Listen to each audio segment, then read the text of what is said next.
بسم الله الرحمن الرحيم. يسألونك عن الشهر الحرام قتال فيه، قل قتال فيه كبير، وصد عن سبيل الله وكفر به والمسجد الحرام وإخراج أهله منه أكبر عند الله، والفتنة أكبر من القتل، ولا يزالون يقاتلونكم حتى يردوكم عن دينكم إن استطاعوا، ومن يرتدد منكم عن دينه فيمت وهو كافر فأولئك حبطت أعمالهم في الدنيا والآخرة، وأولئك أصحاب النار هم فيها خالدون.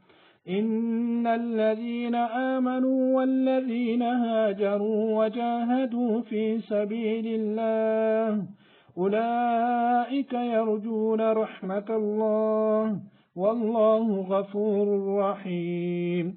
يسألونك عن الخمر والميسر قل فيهما إثم كبير ومنافع للناس وإثمهما أكبر من نفعهما، ويسألونك ماذا ينفقون قل العفو كذلك يبين الله لكم الآيات لعلكم تتفكرون في الدنيا والآخرة.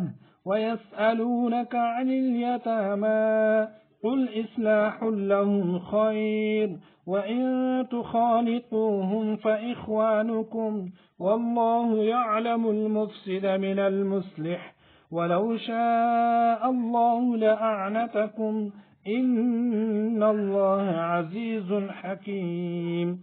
ولا تنكحوا المشركات حتى يؤمنوا، ولأمة مؤمنة خير من مشركة ولو أعجبتكم، ولا تنكحوا المشركين حتى يؤمنوا، ولعبد مؤمن خير من مشرك ولو أعجبكم، أولئك يدعون إلى النار والله يدعو إلى الجنة والمغفرة بإذنه، ويبين آياته للناس لعلهم يتذكرون.